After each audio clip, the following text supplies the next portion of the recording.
আজ সীমাকে পাত্রপক্ষ দেখতে এসেছে। সীমা কলেজ পাশ করেছে। পাত্রপক্ষ থেকে মোট 13 জন এসেছে সীমাকে দেখতে।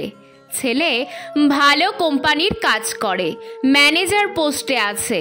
প্রথমে ছেলের মেশো সীমাকে প্রশ্ন করলেন, বলছি মা, তুমি ঘরের টুকটাক কাজ পারো তো? না, মানে তোমার একার সংসার হবে তো, তাই তোমাকে সব কিছুই করতে হবে। বিকাশ আমাদের একমাত্র ছেলে, বিকাশের আর কোনো ভাই বোন নেই। তখন সীমার বাবা বলল, হ্যাঁ, সীমা একটু আধটু কাজ পারে, রান্নাও করতে পারে।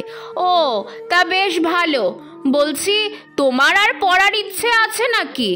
সীমা কিছু বলতে যাবে, তার আগেই মেশো বলে, পড়ার ইচ্ছে থাকলে ওগুলো বাদ দাও, কারণ বিয়ের পর পড়া টড়া আবার ছেলের মা পছন্দ করে না।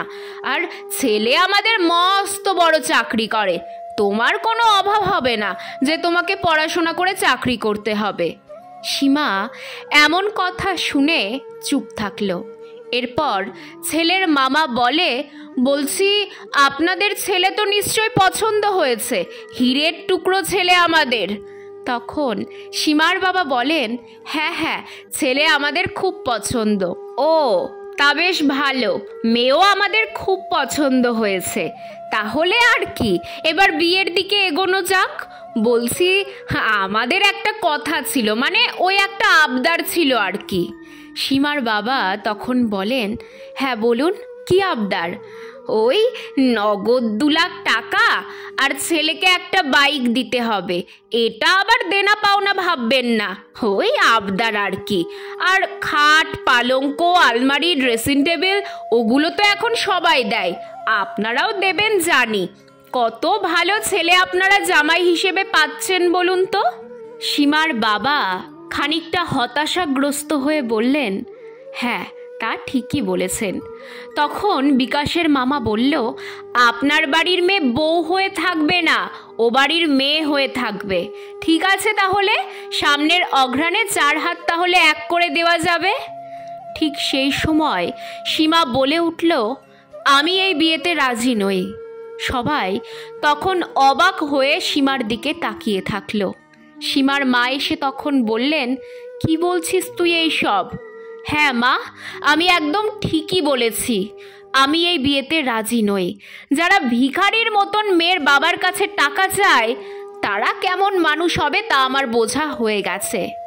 ছেলের মামা তখন রেগে যায়, দিয়ে বলেন, তুমি আমাদের ভিখারি বললে?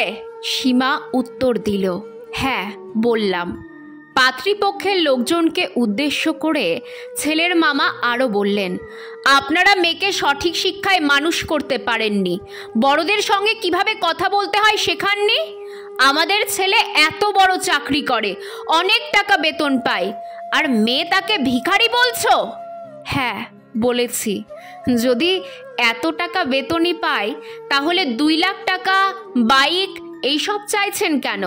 তারপর আবার এটা বলছেন এটা নাকি আপনাদের আবদার। আমরা আপনাদের কোনো আবদারই মেটাতে পারবো না, আর আমরা এই বিয়েতে রাজি নই। আসুন আপনারা। তুমি একটা পাজি মেয়ে, তোমার শিক্ষার অভাব আছে। ছেলের মামা সীমার বাবাকে উদ্দেশ্য করে বলেন, মেয়েকে কি শিক্ষা দিয়েছেন? মেয়ে মানুষ, তার উপরে এত বড় বড় কথা। তখন সীমার বাবা বলেন, আমি বাবা হিসেবে মেয়েকে একদম সঠিক শিক্ষাই দিয়েছি। আমার মেয়ে যা বলছে একদম ঠিকই বলেছে। আপনারা এবার আসুন। এরপর পাত্রপক্ষ রাগে গজগজ করতে করতে সীমার বাড়ি থেকে বেরিয়ে যায়।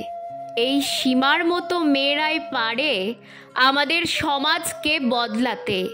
আসলে কেউ যদি আবদারের নামে ভিক্ষা চায়, তাহলে তাকে মেয়ে নয়, ভিক্ষা দিন।